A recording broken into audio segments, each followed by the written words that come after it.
Thank you, Dr. Tim, and thank you so much for playing those pre-recordings for us for the last 2 days. Well, you're entirely welcome and deserving, and I hope it was a restful, peaceful time with family. It was awesome. We actually had both grandchildren, a 9-year-old and a not quite 1-year-old, from 6:30 in the morning till 5:30 in the evening both days, and so it was full and it was great. So thank you. You're We're getting ready to Have head a off to lovely Kansas show. City right after the show. Thank you. Thank you. All right. Travel well. Thank you. So welcome, everybody, to the second hour of Mind Shifters Radio. And today is Wednesday, July the 14th, 2021. And our call-in number is 563-999-3581. And press 1, and that puts you into queue to talk to us. And we would love to hear your comments and questions because that makes this your show. And thanks again for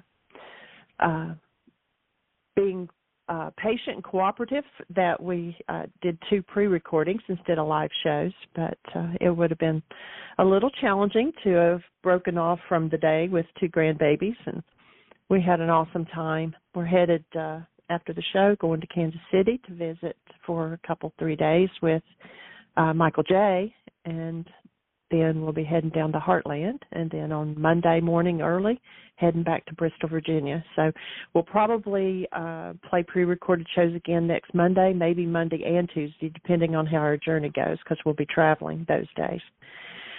So thank you very much. And it's been awesome to be able to spend time with another portion of our family that we haven't seen in over a year.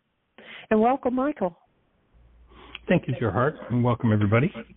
Honored and delighted that you're here. And, it's been a really sweet journey. It reminds me, after 40 years on the road and then 2 years ago moving into a home where we put our heads on the same pillows every night, living somewhere. It's pretty awesome. And this journey reminds me of while we enjoyed being on the road, it's a different kind of challenge.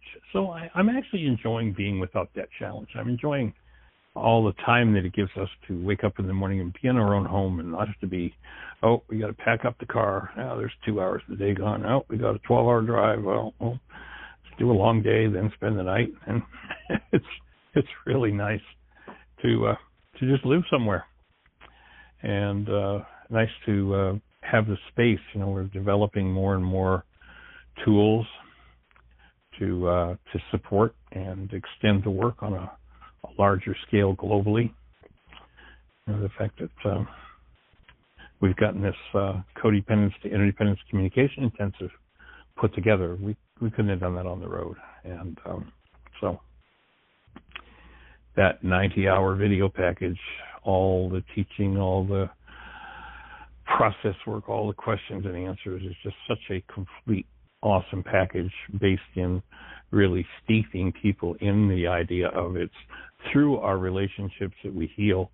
There's no, people will talk about this, this relationship needs healing. No, there's no such thing as a relationship that needs healing. Every relationship is a perfect creation and a perfect reflection. And the individuals who are willing in a relationship that appears to be diseased will heal themselves. And those that aren't will run away and say, no, I'm not doing that. And, everybody has a right to do what everybody do. And, of course, there's one of the blessings of having chosen to do this work. And when I say chosen, it was in part chosen, in part was kind of like the universe gave me a push, is that this beautiful line that comes out of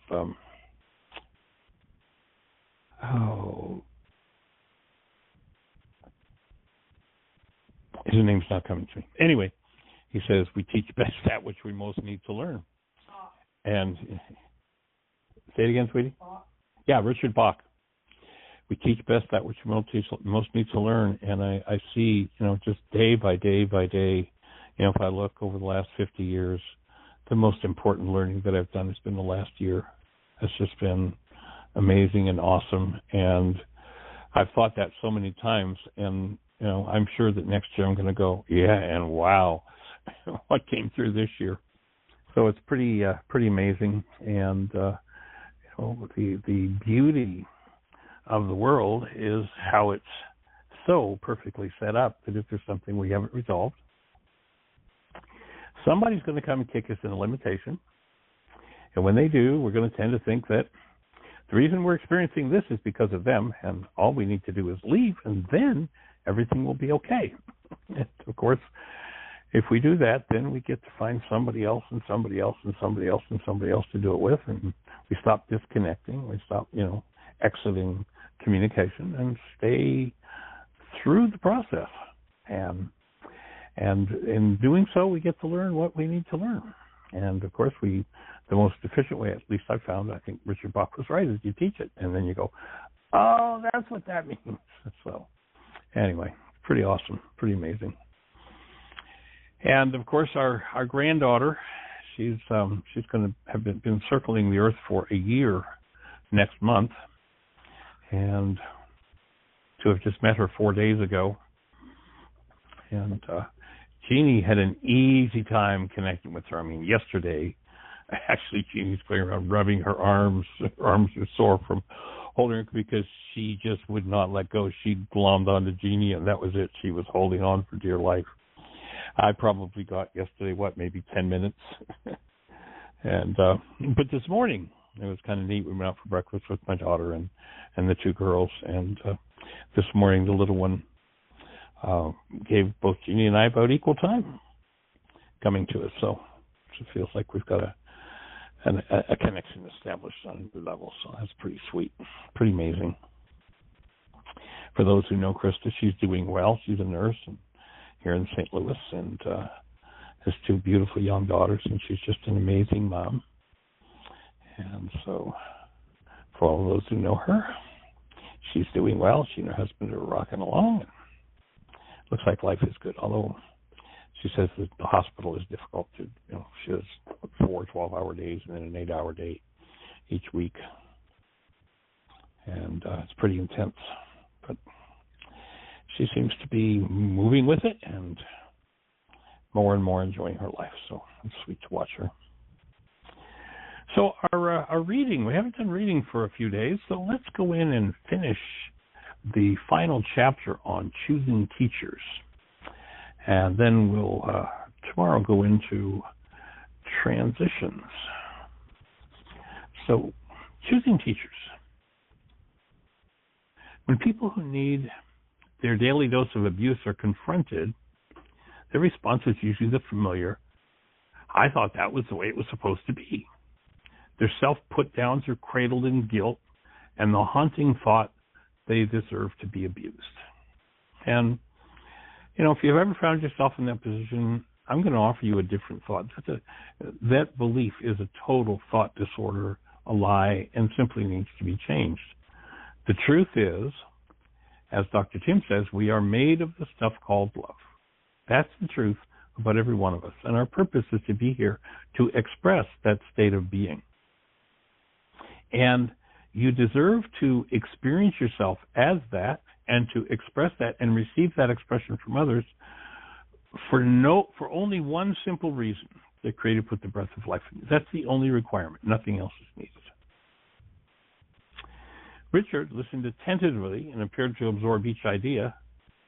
This is such shocking information, Michael. The part that's hard to believe is how oblivious I've been all my life. I guess you could say I've been like the person in prison who thought that's just the way life is. We all have, to some degree, been trained in fear of the world. Each of us, to some extent, has been seduced and engaged by manipulative behavior. Perhaps that is why most people would rather not admit, talk about, or acknowledge the fact that they intimidate others.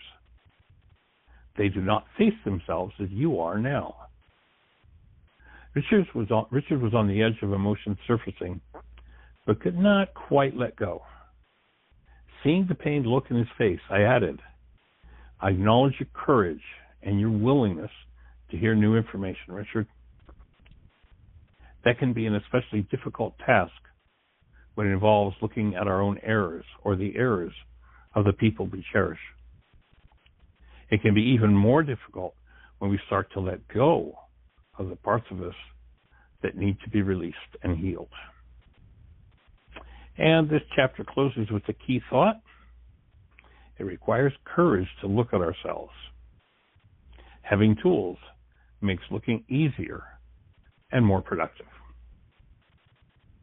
And so the bottom line conclusion of this chapter on choosing teachers is that, there's an ancient Greek cult called the Sophists. Now, if you listen to people express that, talk about that today, they'll say, oh, well, the Sophists were the wisdom keepers. Well, actually, that's not exactly true. The Sophists were a group of Greek philosophers who traveled around Greece charging big bucks to the parents of the wealthy parents to teach their children how to tell lies and make their lives appear true so that they could control others. That's the sophist. And in every arena, you see this thing of sophistry. One of the obvious arenas is walk into a restaurant. Most restaurants in America today are totally and completely based in sophistry. What does that mean? It means that you've got a menu there and it says we have food. Well, in many restaurants, I challenge you to even find any food on the menu. Well, I just had that sandwich. Well, what was the sandwich on? Well, it was on bread. Well, what kind of bread? Well, just regular bread. No, what kind of bread? Well, that wonder stuff that makes bodies healthy in 12 special ways. That's one of the biggest sophisticated tricks there is in the food world.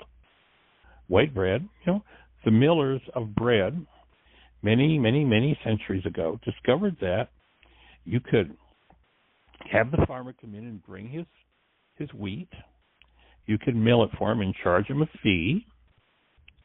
And then you could separate out the nutrients, the vitamin E, the vitamin C, the nutrients that were in the wheat, even the bran, and you could sell it to pig farmers at a profit.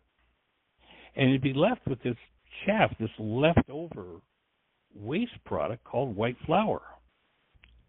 And if you hired a Madison Avenue advertising firm, they'd make up a thing about this will build your body in 12 ways.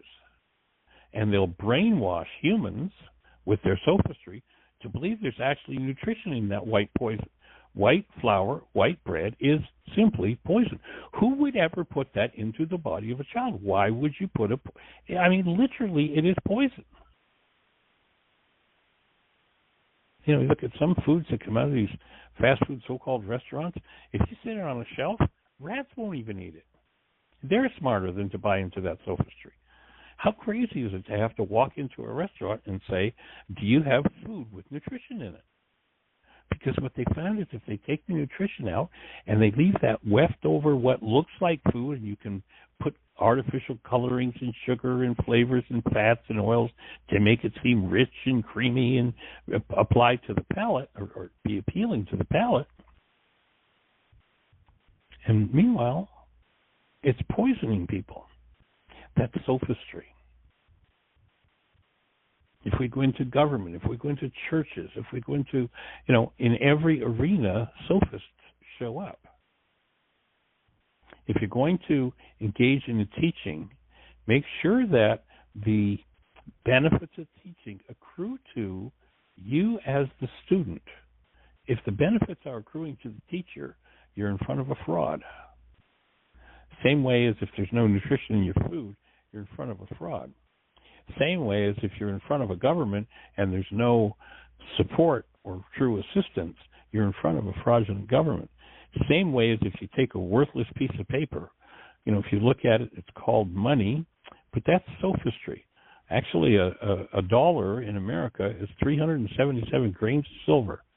Notice that if you look at, it doesn't say anything about a dollar on it. Oh, it's got a 1 on it. But what is it? If you read it, it says Federal Reserve note. Now, if you go back just a few decades, you can go into an antique coin collector store. Somebody carries antique bills and such, and go back into the 30s and 40s, and you'll see that $1 bill, and it says on it, pay to the bearer upon demand $1. So you've got a piece of paper that if you took it into a bank way back then, that bank would give you 377 grains of silver. They give you $1. Well, those guys gathered enough of that silver that they were able to buy legislatures to rewrite the so-called laws. If you go find one of those Federal Reserve, or pardon me, not Federal Reserve notes, but an actual dollar bill, that is a bill that represents an actual dollar, you'll see that the legislature of the United States Congress made it illegal to redeem those. So the sophists gathered enough money to pay off the so-called lawmakers to force those silver certificates out of circulation and make them worthless. Who's got the 377 grains of silver? The sophists. They're called banksters. You know, if you look, I forget exactly what the numbers are, but something like over half of the so-called dollars, the Federal Reserve notes, in existence today have been printed in the last year. And what do? They just like the empty white bread, they just ran a printing press. Or even less costly, they just put digits in a computer. And now they say, well, we've got another $2 trillion in the system. Where did the silver come from? Where's the, if you go back to the Constitution, the Founding Fathers understood this. The scriptural principle is that no unjust weights or measures in your bag. The Founding Fathers said, gold in America, or pardon me, only gold or silver whose price is set by the Congress of the United States will be money in America. There is no money under the Constitution in America. They're Federal Reserve notes. So now we have somebody who runs a printing press all day long or puts digits in a computer. Over half of those things in circulation today came into circulation in the last year. And there's nothing behind it. Just like the empty white bread, there's no nutrition. There's no value, except people believe in it and trade on it.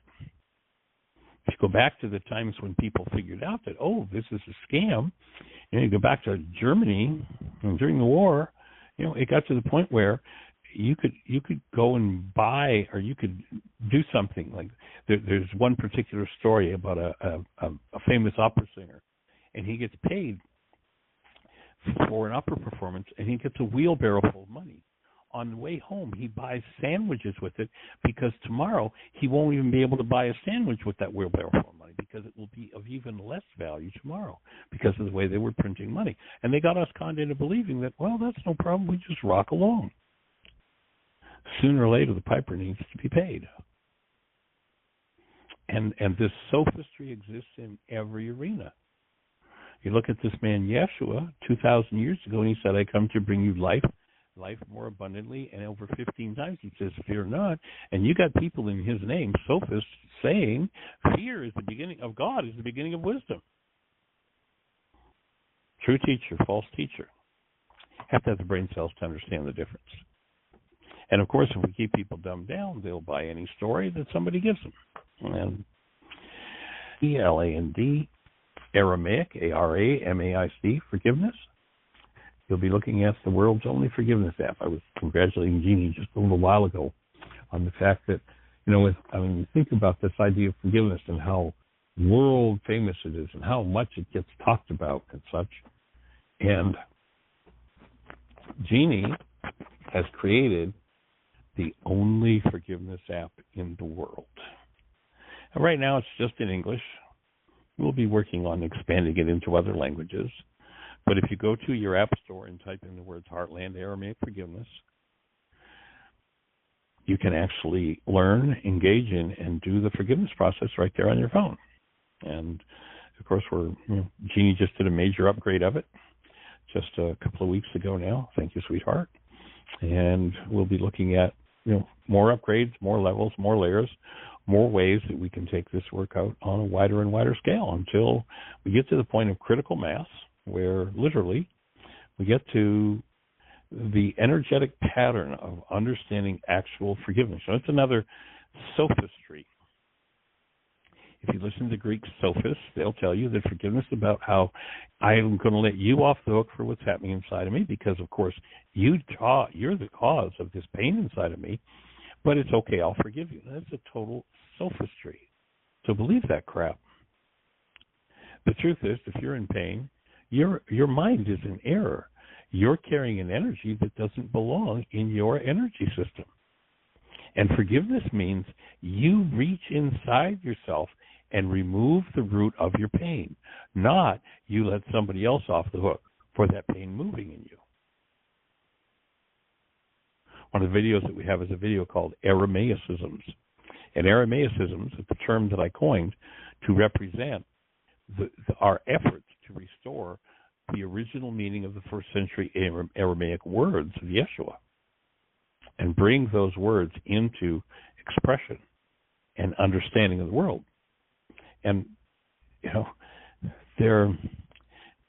we could go through a list of dozens of different words, and they're all sophistry.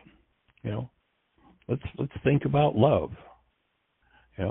Somebody says, well, you go out that door and you go find somebody to love you. You listen to the so-called love songs. Don't you want somebody to love? And it's all sophistry. Love isn't a verb. Love isn't something we can do to each other. If you listen to Vladimir Lenin says if you want to destroy a culture, just change the meaning of its words.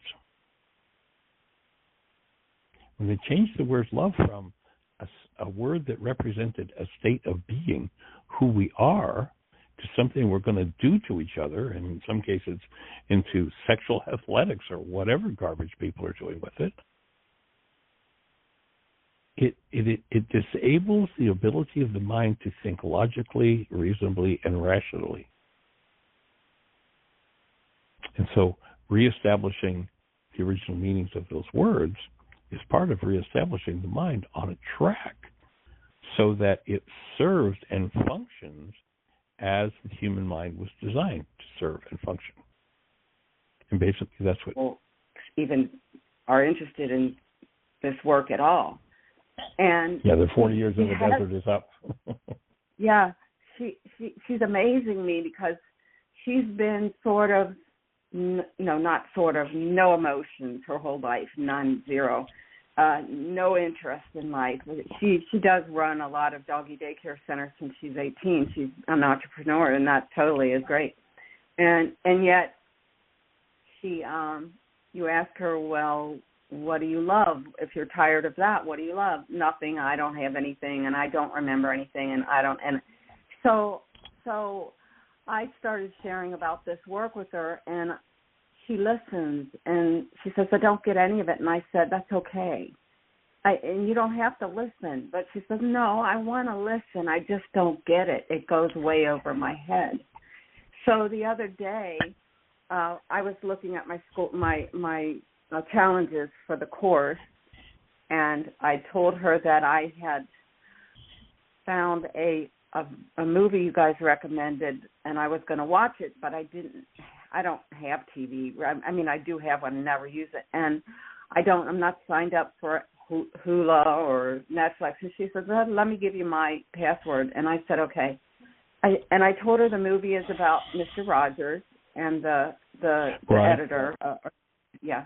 And she said, that sounds stupid. She comes at me at suggestions like that, right? And they just, right. Whatever, that's just what she's into. And so I said, that's okay, Michelle, but the reason that I'm watching it is, one, because I have a huge issue of blockage of truth, which I don't even know what it means. And when I looked on the archives on Dr. Ryce's website, I found that this movie was about blockage of truth, so I'm going to watch it and learn what it means.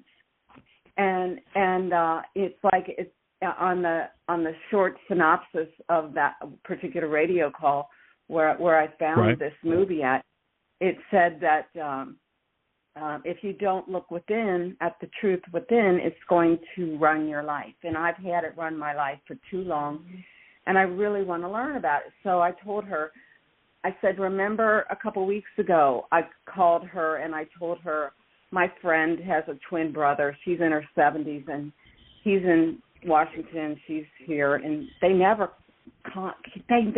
connected their whole life. They're twins, right? And one person hates something about the other, and she found a series that he loved to watch on television, and she said, I'd like to watch that, and we could call each other and connect that way and talk about it. And so they've been going at it, and they finally got this connection. So about 3 weeks ago, I called her and told her that I'd love to have that kind of connection. Is there anything she loves to connect about? She said, nope, I don't have anything. I don't know. I would never know. And I'm like, okay, well, keep your antenna up, and I'll keep mine up. And what came up was this movie, and I said, would you like to watch it, and we could talk about it? Because I'm telling her about your work and how blockage of truth, I want to learn what my challenge is, and that if I don't work on it, it's going to take me, it's going to continually run my life. And I wasn't sure she'd watch it. But she did. And it threw me because she didn't tell me she watched it. I just called her and she said, blah, blah, nothing, same old. And I said, okay, well, I guess I got to go. And she goes, I watched the movie. I'm like, oh, my God, did you? Yeah. I said, did you like it? Yeah. I didn't think I would, but I did. And so we're starting to talk. Now I told her about another movie that I haven't watched yet. So this is connecting us with your work. This is your work that we're connecting through. And I'm explaining that this is what I understand that I got to work on, like this other story, which I haven't watched yet, which is called Inside Out. Anyway, so I said, you're off today. Do you want to watch it? And I'll watch it, and we'll talk about what, this work says about it. She says, I'll try. And so, anyway, I've never had this connection with her my entire life, so I'm jumping with joy. That's what I wanted to text you guys. Cool. But getting it's back interesting. Interesting one, that way back when you first connected with this work a couple of decades ago, she's the one that introduced you, correct? That was the daughter? No. I got an email from you. I guess you emailed a lot of people that were on Veggie Date because you're trying to find people who would find interest in this work, and that's how I found out of your work. And that was I thought your daughter had introduced you. Okay, my mistake. But anyway, one of the things you can do,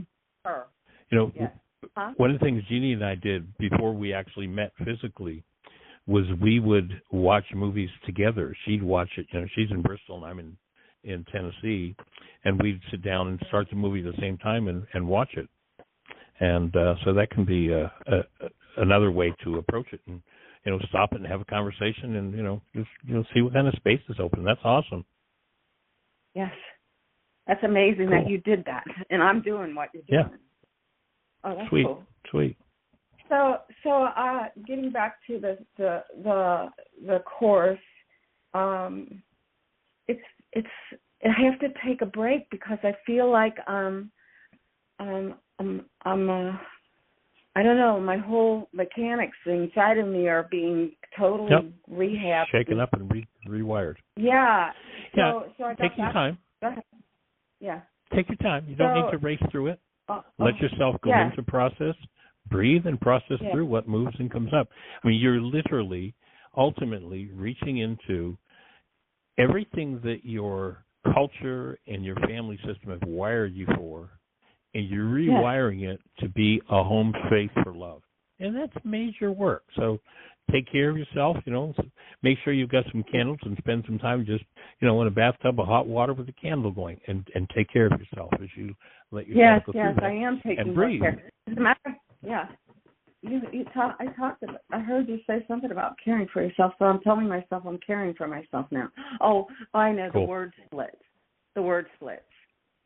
Care something equals care something. Honoring self, care. There's a word split for that, or a word something shift, whatever. I can't remember what it is. I wrote it down. That was in the first video. A mind shifter? No, it wasn't a mind shift. You call them a word shift or word. Word links? Links. Oh, yeah, word links. There's right. a word link for that. Care was in it. I got to go over it Yep. again because I love that. Self-care. Yeah, cool. I have a question nice. for you. So I'm Go practicing I'm practicing these songs. You know, I've got a voice lesson. My teacher's been on vacation for 2 weeks. I'll have a lesson on Friday, and I literally did not feel like practicing the whole time. I wanted to do this work. But I'm getting back to practicing on the songs that I am working on, which one is Madness, okay, Alanis Morissette. And I'm like, I know I got to work on my breathing for this work and for singing. So when I found out the word link for stress, which is breathe and cancel, I was singing, and I haven't sung a lot since 2 weeks ago, and I was thinking, I'm stressed, all that negativity needs to be canceled. I do worksheets on it, yada, yada. I did 3 worksheets yesterday on it. And then I go, okay, we'll sing again. And I'm like, okay, breathe, cancel. And I'm so intellectual about it that I'm not breathing because I'm thinking it. And then I'm also staying in your cancel. head. Yeah. Staying in your head is a way of staying out of the pain. And so over time, you'll just be able to drop deeper and deeper into touching what's actually there instead of keeping yourself distant by staying in your head. Because the stress of the thought of singing, and I haven't been there for 2 weeks and all that, and plus I have huge issues about singing anyway, is that my word link was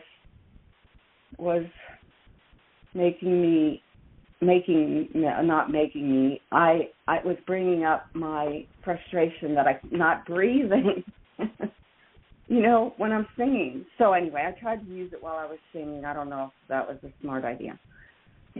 Sounds right on track. Okay, so I also wanted to ask because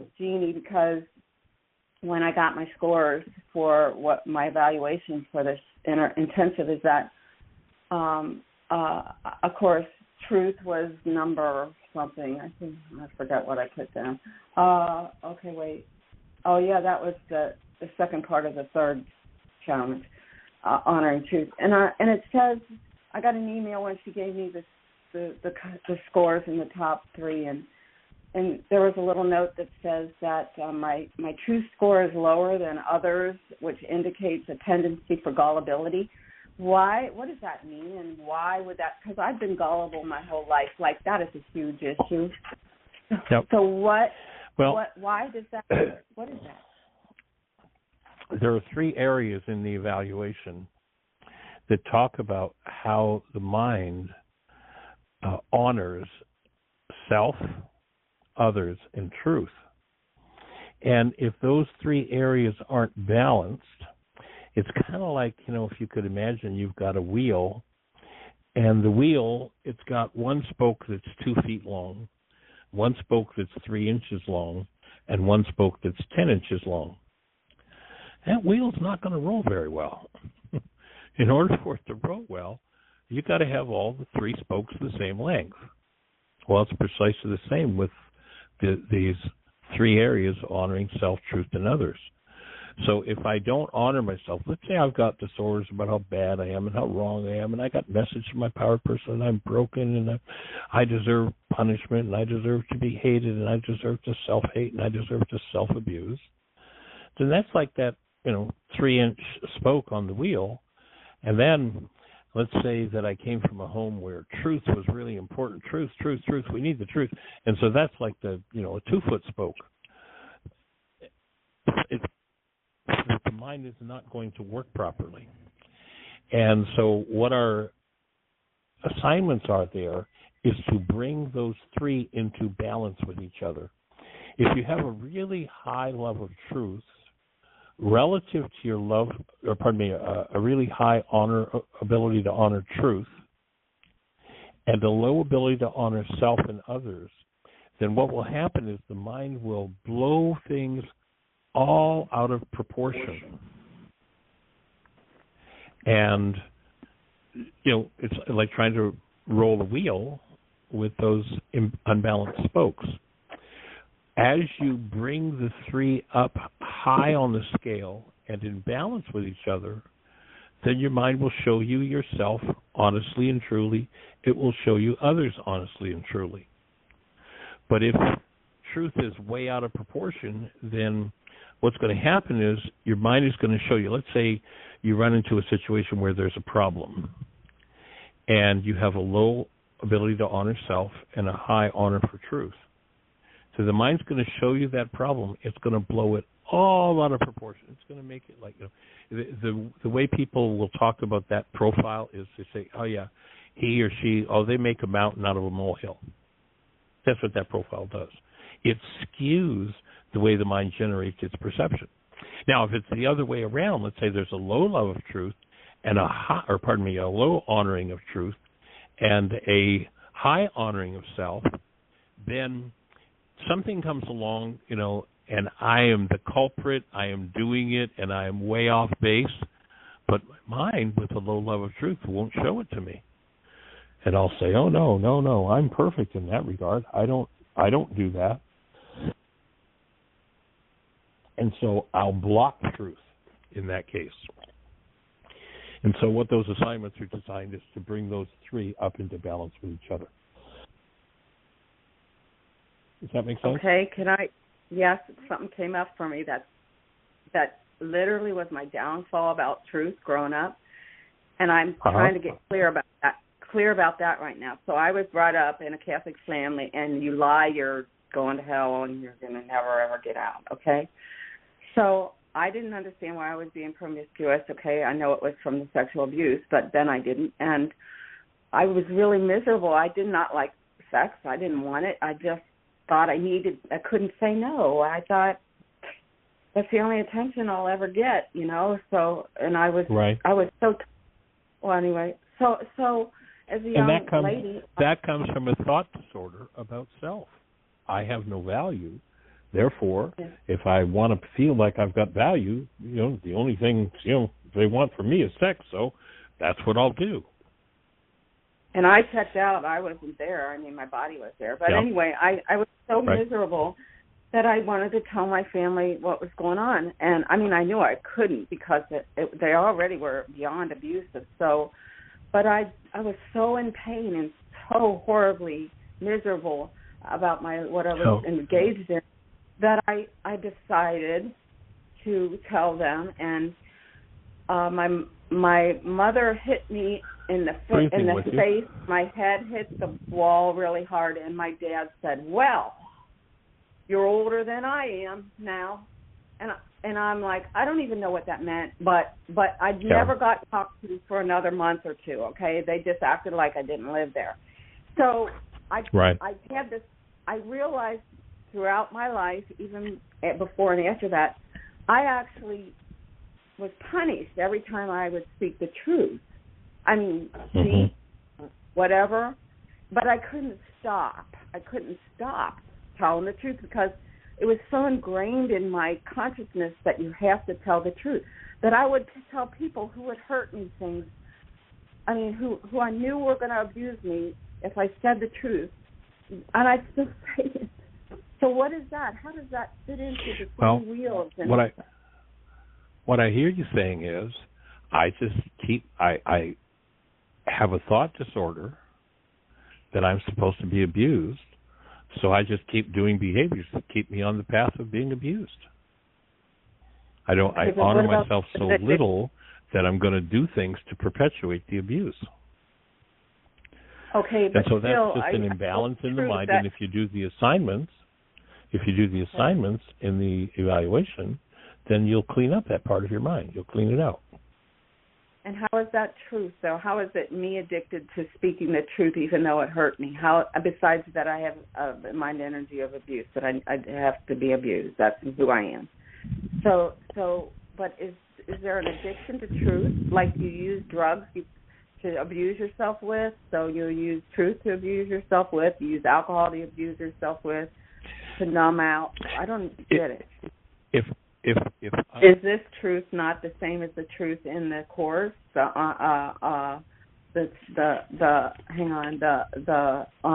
honor for truth.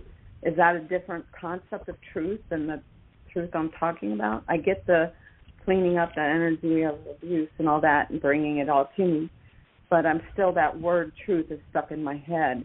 Like, is it the same truth that's in the blockage that I'm in, or is that, but it's related to the three wheels and honoring self and others? Or? Well, you know, one of the things you're getting into, and there's a challenge here, and you'll see when we get to what I call the pseudo solutions of the non-being mind, part of the codependence intensive that you're doing. You'll get to that section, and you'll see that there are several what I call the pseudo solutions, and the number one pseudo solution is, if I could just figure this out.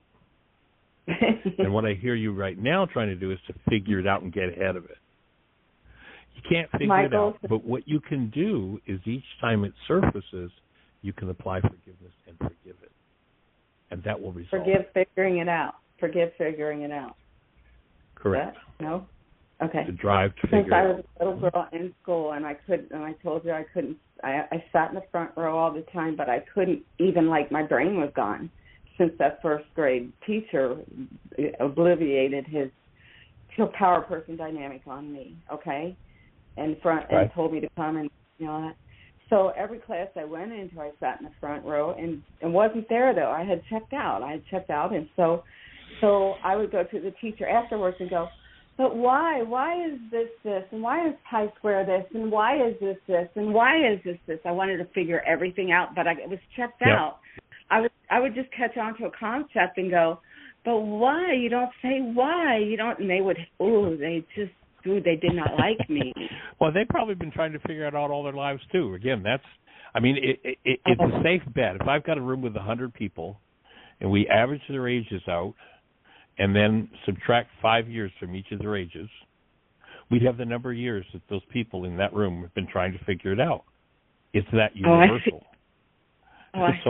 So, you know, when you've got an adult, you know, you're a little kid, you've got an adult standing in front of you that's still scratching their head. I mean, they're being the adult and the big person, and they've got it all handled, and they're still trying to figure it out. And you come as a kid asking questions that they don't have answers for, they're going to tend to go a little nuts.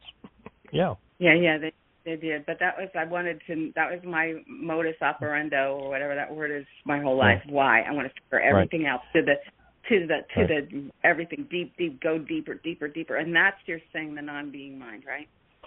Correct. And you'll probably do several worksheets on canceling your need to figure it out. Okay. That'll be part of your process. Okay, I will do that. So that's my experience so far with the course, and I got clear about right on track. Thank you. All right, I'm going to go watch music today. today? I'm going to watch Inside Out and call my daughter and see if she watched it. Cool. Great. Okay. Film. All right, blessings. Good. Take care. Thanks. All right. Bye. Bye. Yeah, I believe that Inside Out is literally perhaps the most important event in history. And people say, wow, Michael, that sounds just a little extreme. No, it's not.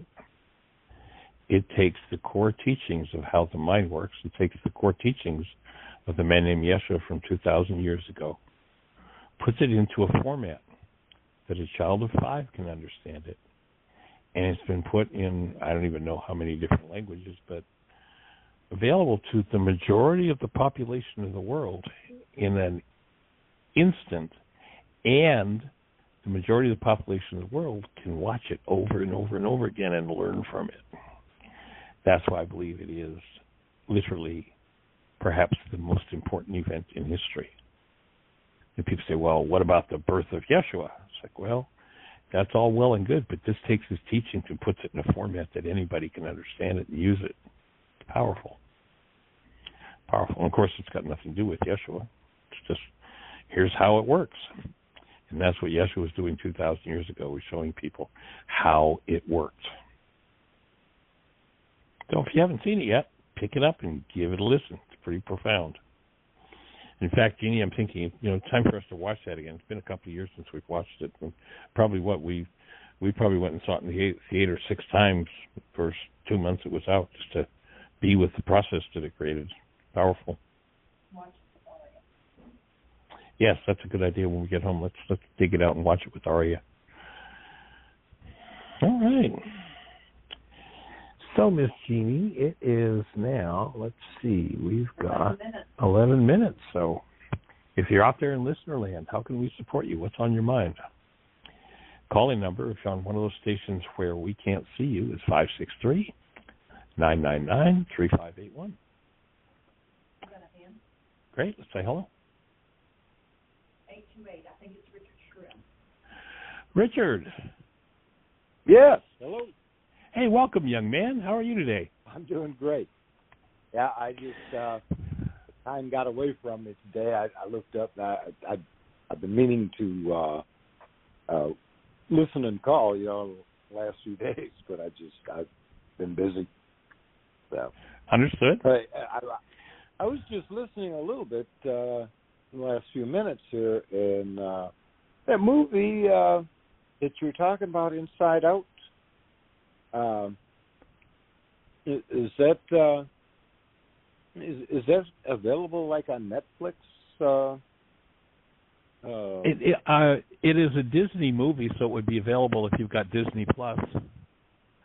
I think you can rent it, online on Amazon. I think it's on Amazon, but or you can just order it. I've seen copies of it for very little on eBay. And it's a cartoon, but it's profound. It is. Yeah, that's it's been a little while since I've seen it, but it is good. Right. I've been working at or just practicing being mindful, being awake, aware of what I'm thinking all the time. Right. And it, one thing it's funny I've noticed is that those things that for years I say, I don't want this. That's exactly what I'm doing. And it's so strange to, in a delightful way, to see it, and it's, like for years I remember thinking, well, I don't want anybody feeling sorry for me, I can do it, No, that's exactly what I really did want, It was is one of my maneuvers to like Joe Dispenza brings up. I love it. He says you gotta stop doing what you've done all your life to get what you want. Yep. And it's been great doing that. But if you remember from your time at Heartland, one of the things we talked about was regulatory speech, and that if we observe our speech will tell us what's going on in our unconscious minds, and the words that we put the word "not" in front of or don't. I don't want this to happen. Those brain cells are firing, and that's in the unconscious mind. That's what's really going on. That's what's got the highest level of energy and what we quote unquote want. And so, really observing our words. Shakespeare says, "My words fly up, my thoughts remain below." In other words, I'm hiding what I'm creating my life out of, and I'm speaking words unconsciously with no awareness that that's what I'm setting up. So it's important to watch that language for sure. It is. I've always, for some time now, I'd say I when I'm talking about a situation. It could be generic, from one person to the next, but I noticed it in me, so. Right. Yep. Yeah. Unless I accept and own it, I can't bless it on its way. You know. Right. Nice work. It's nice to see you keying in and doing your work, Richard. That's awesome. Definitely yeah. Well, it's either that or die. Isn't it? Yeah. Yeah. I hear you. Absolutely. Yeah. Either give up and let it go, or say, hey, I've made it this far. I can do this. And so, yeah. And of course, I've had many teachers and blessed teachers along the way. And you and Jeannie are right up there. And I'm just I try to take some time each day and just be heartfelt thankful, appreciative. I like the word appreciative. Yeah. I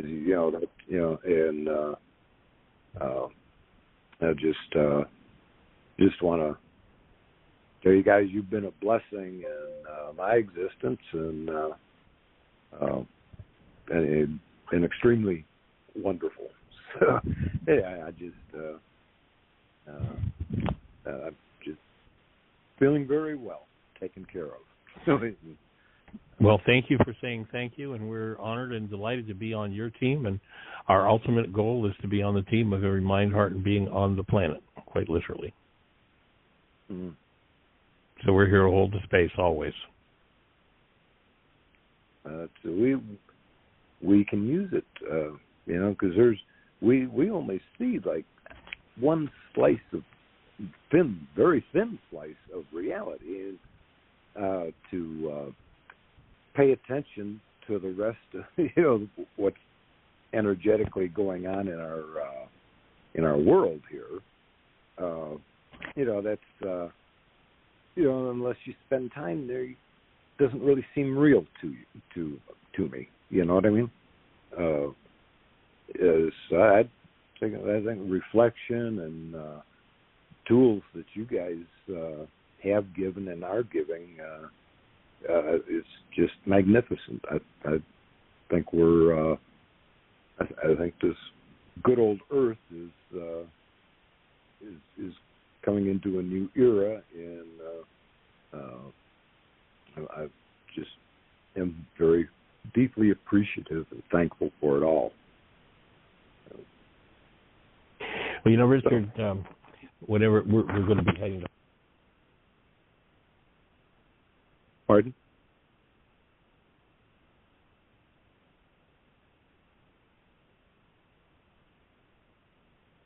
Give him just a minute. His phone just disconnected, and he is dialing back in.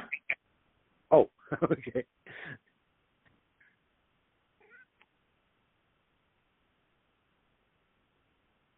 Yeah, I've got a doggy and a couple of kitty cats here that were listening intently. My apology, I just accidentally disconnected. But anyway, we're heading to Heartland, and when I think about you, I really appreciate the time that you spend out at Heartland and some of the things that you got accomplished in the Heart Center. That kitchen setup is really awesome, and the work you did in our home was just fabulous. And so you are appreciated. It's a mutual thing, Richard. You are deeply appreciated for that support you gave us and how you upgraded the facilities there. So thank you. Thank you. So, yeah, for some reason, night before last or so, I was thinking about floors. I was wondering how is that linoleum floor in the kitchen held up? Is that is a weird perfectly thing to just come up to mind? Good. Yep. But, I have kitchen. The ovens, the floor. I mean, it's awesome. I have some very warm and fond memories of working there and doing that. It was enriching. Well, thank you for the assistance in enriching us, and it certainly, if it weren't for people like yourself, we wouldn't be nearly as far along in taking this on a global scale as we are. So, mucho gracias. We all do so much better with each other than apart. We're definitely in this together, aren't we? Yep. Yes, we are. We really are. Cool. Well, it's really nice to hear you doing so well, Richard, with a smile in your voice, and you seem like you're living. The last couple of times we've talked to you, you're living on a whole new level as a result of the work that you've been doing. So, congratulations. Thank you. Yeah, it's been amazing. One phrase that I heard, it was an old timer. It was a YouTube presentation, but it was from an older fellow. I forget his name now, but he used the term parenting yourself. Mm-hmm. And that really just struck a chord. I thought, God, that's it. Yep. Yeah. Taking care of you. So, yeah. Yeah, if our parents weren't there to be the space of love, we can wake up and start to do that very thing. Yeah. And that love is a nutrient that really empowers us to grow. That's my take on it. So nice work, my friend. Yeah. Well, thank you. Thank you. You guys have a great afternoon, great day. All right, it's in the plan. Hold a space for us driving, hold a blessing for us, and we're down to the last minute or so I'm just going to say, everybody, thank you for joining us, and have the best year yet of your eternal life. It's an awesome gift to give the world. Blessings. Bye-bye.